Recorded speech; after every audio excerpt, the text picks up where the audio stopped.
Mashallah. Suratu Fathia.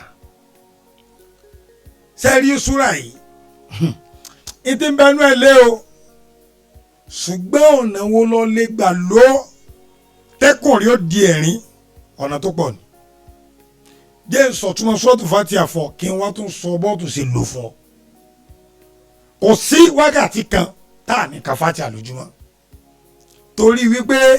táìmù tó lúkálukú ń lò ọ̀tọ̀ọ̀tọ̀ ni. Báwa ṣe wà ní ìsìn Nàìjíríà a fi wákàtí 4 ju Argentina lọ. So a jẹ́ pé ìgbà tá a bá ń kí ìrun àsùnbà lọ à ń wà lójú oorun ìgbà tó ń bá fi kásùbà àwa ń ká ìlà lọ. So bí wákàtí kan sí méjì yóò rà máa jura wọn lọ. Àbí tá à ń sọ yìí tá a bá lọ wọ Australia wákàtí 9 wọ́n fi ju Nàìjíríà lọ. Nàìjíríà tó fi wákàtí 5 ó tún fi ju Canada àti USA lọ. So àkókò yẹn ń yí àkókò tẹ́lómi bá ń kí zori lọ àwa lè má ti kí bóyá lẹ́yìn wákàtí kan sígbà náà àwọn máa kí tá a bá lọ wo India nísìn wọ́n fi 4 hours 30 minutes wọ́n fi ju Nàìjíríà lọ tá a bá lọ wo Dubai àwọn bíi 3 hours wọ́n fi ju Nàìjíríà lọ àwọn Saudi ẹlòmíì fi 2 hours wọ́n fi ju wa lọ. So àkókò tá a bá ń kí asri ẹlòmíì ó ti ń kí ṣáì bóyá okùn wákàtí kẹta wọn kí ṣáì. So kò sígbà tá a kì í ka Suratu Fathia torí òun gangan lòpó tó di ayé mú a jẹ́ pé òpó tó di ayé mú tí ò bá sínú ayé rẹ̀ ọ̀rọ̀ náà lọ lẹ́fìrí wípé òpó 7 àyà 7 ní bẹnu Suratu Fathia ọdún 7 náà ní bẹnu ayé. Àwọn bàbá wa tí wàá làbá wa dé wọ́n wá bu omi wọ́n lè mú omi òjò òfèrèfé omi zẹ́mzẹ́m omi kànga àdájí wọ́n lè mix ẹ̀ papọ̀ wọ́n wá ka Suratu Fathia wọ́n wá ka 313 sínú rẹ̀ wọ́n mú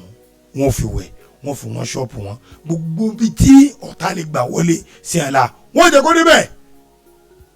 ìmọ̀ débẹ̀ bẹ́ẹ̀ ni bí bá ti débẹ̀ báyìí yóò padà lè sún fi sọ pé ìjọ tó lọ sọ Suratu Fathia kalẹ̀ ta pátá ìjọ náà tó ń bàjẹ́ àti pé Suratu Fathia bá ń bẹnu ayé rẹ̀ tèṣù ti bàdé nù èṣù ti pòfo ó lágbára kò nígbàlà ṣùgbọ́n tó bá fi lè gọ́ra rẹ̀ yóò nígbàlà lé ọ lórí.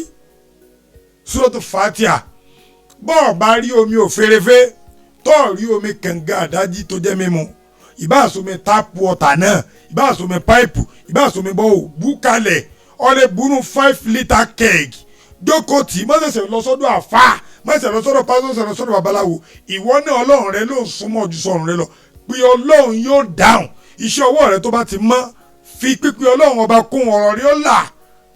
Suratu Fathia 313 láti bisimilayi ni o bisimilayi rahman rahim alhamdulilayi rabbil alamin èèyàn wa máa gbẹnu síbẹ̀ níbi ẹnu kéèkì yẹn ó ń gbẹnu síbẹ̀ ó wà máa ka 313 ọba tí wàá kà tán àwọn ṣọ́ọ̀pù rẹ fi wọ́n ọ́fíìsì rẹ fi wọ́n inú ilé tuntun ọba ìṣègbà fi fọ́nù inú ọmọ rẹ tí ò gbádùn jó fi wẹ̀ ìwọ náà mú ẹni tó pọ̀ lọ́rẹ́ kú fi fọ́ lórí kó tó mú bẹ̀ tó bá ti ń tán tó máa kà mí tó bá tó ń tán máa kà mí ọlọ́run wọlá gbogbo àwọn táwọn ènìyàn ọlọ́run ti lò fún tọ́lọ́run sì ní kó rí bẹ́ẹ̀ Allah bí wọn náà bá ti ń lò yóò máa rí bẹ́ẹ̀ fún ogún táwọn ajẹ́ lọ́dọ̀ bàbá wa nù bàbá pé àkàlẹ̀ nígbà tá a ṣe afla ọ̀yà ẹ máa kọ yìí ẹ máa ṣe yìí ẹ máa ṣe yìí àdúrà ẹ kíkọ́ ọlọ́run dà yín lò bàbá yìí máa gbà lókè rán ọlọ́run bá ṣe dáadáa fún àwọn náà yọ̀ǹda rẹ fún wa àwa náà yọ̀ǹda rẹ fún yín Suratu Fathia 313 kò sígbà tó lè ka ìwọ́sà ti kànú omi tó bá mọ́ kàngàkàngà